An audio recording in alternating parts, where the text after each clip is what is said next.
नमस्कार, बिज तक पर बिज अड्डा में आपका स्वागत है। और आज बात करेंगे बिग बाजार की, रिटेल किंग किशोर बियानी की। दिल्ली हाई कोर्ट ने रिटेल किंग किशोर बियानी को तगड़ा झटका दिया है और वही फैसला जो किशोर बियानी के लिए झटका है वो अमेजॉन के लिए एक बड़ी खुशखबरी है। अदालत ने फ्यूचर रिटेल की रिलायंस रिटेल को बिक्री पर रोक लगाने का आदेश दे दिया है। यही नहीं, उसने किशोर बियानी और फ्यूचर ग्रुप के डायरेक्टरों को जुर्माने के तौर पर पीएम केयर्स फंड में 20 लाख रुपए जमा करने का भी हुक्म दिया है। अदालत ने किशोर बियानी और ग्रुप से जुड़े दूसरे लोगों की संपत्ति जब्त करने का भी हुक्म दे दिया है। कोर्ट ने सिंगापुर आर्बिट्रेशन पंचायत के उस फैसले पर मोहर लगा दी है जिसने जेफ बेजोस की कंपनी अमेजॉन की अर्जी को सही बताते हुए मुकेश अंबानी के रिलायंस रिटेल और किशोर बियानी के फ्यूचर रिटेल के बीच हुए सौदे को रद्द करने की बात कही थी। हाई कोर्ट के जज जस्टिस जे.आर. मिढ़ा ने कहा है कि फ्यूचर ग्रुप और किशोर बियानी ने जानबूझकर सिंगापुर पंचायत के फैसले को और इस अदालत के अंतरिम आदेश को नजरअंदाज किया है। उन्होंने यहां तक सवाल उठाया कि इसके लिए इन लोगों को गिरफ्तार करके जेल में क्यों नहीं डाल दिया जाना चाहिए। अदालत ने यह भी कहा है कि फ्यूचर रिटेल और रिलायंस के सौदे के लिए जहां जहां से मंजूरी मिली है, अब किशोर बियानी को उन सभी से कहना चाहिए कि वो अपनी मंजूरी वापस ले लें। इस सौदे को रोकने के लिए जनवरी में अमेजॉन दिल्ली हाईकोर्ट गया था। उसने अदालत से गुहार लगाई थी, अदालत से आग्रह किया था कि सिंगापुर पंचायत का फैसला भारत में लागू करवाया जाए। तब अदालत ने यह अंतरिम आदेश दिया था कि अदालत का आखिरी फैसला आने तक फ्यूचर रिटेल इस सौदे को आगे न बढ़ाए। इसीलिए आज अंतिम फैसला जो आया है उसमें अदालत की नाराजगी साफ नजर आ रही है। कर्ज के बोझ में दबे हुए किशोर बियानी ने पिछले साल बिग बाजार समेत फ्यूचर ग्रुप के सारे रिटेल कारोबार को रिलायंस को बेचने का करार किया था। रिलायंस रिटेल भारत का सबसे बड़ा रिटेलर है और फ्यूचर ग्रुप का रिटेल कारोबार देश का 2 नंबर का बड़ा रिटेल कारोबार था। ये दोनों मिल जाते हैं तो जाहिर है भारत के रिटेल कारोबार पर एक छत्र राज हो जाता है। किसी भी दूसरे प्लेयर के लिए बहुत बड़ी मुश्किल खड़ी कर देंगे और शायद यही अमेजॉन के लिए परेशानी का सबब बना हुआ है।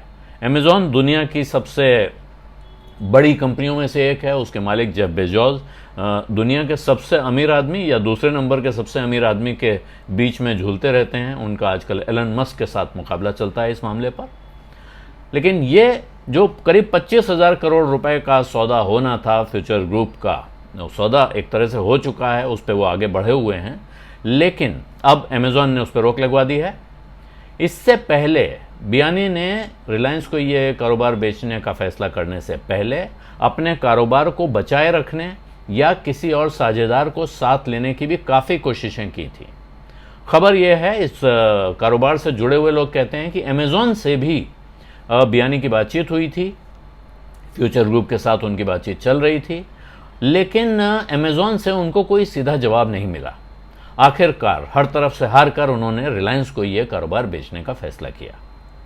लेकिन जैसे ही इस सौदे का ऐलान हुआ वैसे ही अमेजॉन ने इस पर ऐतराज उठा दिया था। उसकी दलील है कि यह सौदा उसकी मंजूरी के बिना नहीं हो सकता है। वजह क्या है? वजह यह है कि अमेजॉन ने फ्यूचर ग्रुप की एक कंपनी फ्यूचर कूपन्स में हिस्सेदारी खरीदी हुई है और इस कंपनी फ्यूचर कूपन्स के पास फ्यूचर रिटेल के करीब 10% शेयर हैं। 10% से थोड़ा ऊपर नीचे हो सकता है। यानी पीछे के रास्ते से अमेजॉन भी फ्यूचर रिटेल में हिस्सेदार था और इसीलिए उसका मानना है कि बियानी को उससे पूछे बिना, उसकी मंजूरी लिए बिना यह सौदा नहीं करना चाहिए था। उसकी तरफ से कहा गया है कि जब रिलायंस का और अमेजॉन फ्यूचर और अमेजॉन का समझौता हुआ था तो एक नेगेटिव लिस्ट बनी थी ऐसी कंपनियों की जिनके साथ ये कंपनियां कारोबार नहीं करेंगी और उस नेगेटिव लिस्ट में रिलायंस रिटेल का नाम भी शामिल है।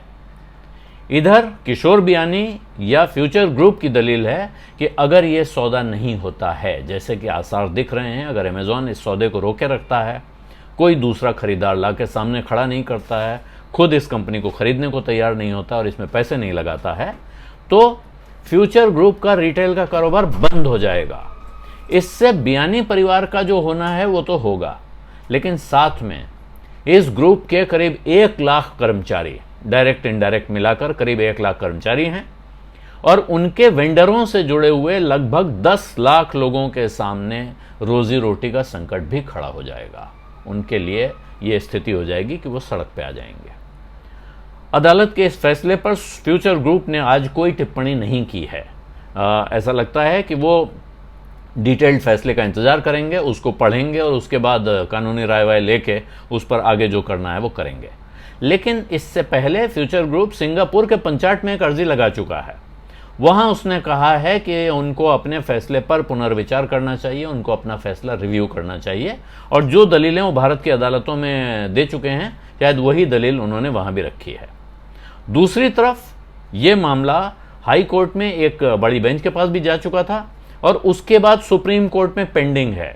इसलिए कुछ कानूनी जानकारों का कहना है कि हाई कोर्ट का ये फैसला, इसमें कितनी भी नाराजगी आज जताई गई हो, लेकिन शायद ये बाइंडिंग न हो पाए क्योंकि ये मामला ऑलरेडी सुप्रीम कोर्ट में चल रहा है और वहां अप्रैल के महीने में इसकी अगली सुनवाई होनी है। तो सुप्रीम कोर्ट में अर्जी लगाई जा सकती है कि जब मामला सुप्रीम कोर्ट में पेंडिंग है तो इस वक्त हाई कोर्ट ने इस फैसले को क्यों सुनाया है। अब आगे क्या होगा ये देखा जाएगा, लेकिन फिलहाल फ्यूचर ग्रुप एक बार फिर से फ्यूचर ग्रुप का फ्यूचर अधर में लटक गया है।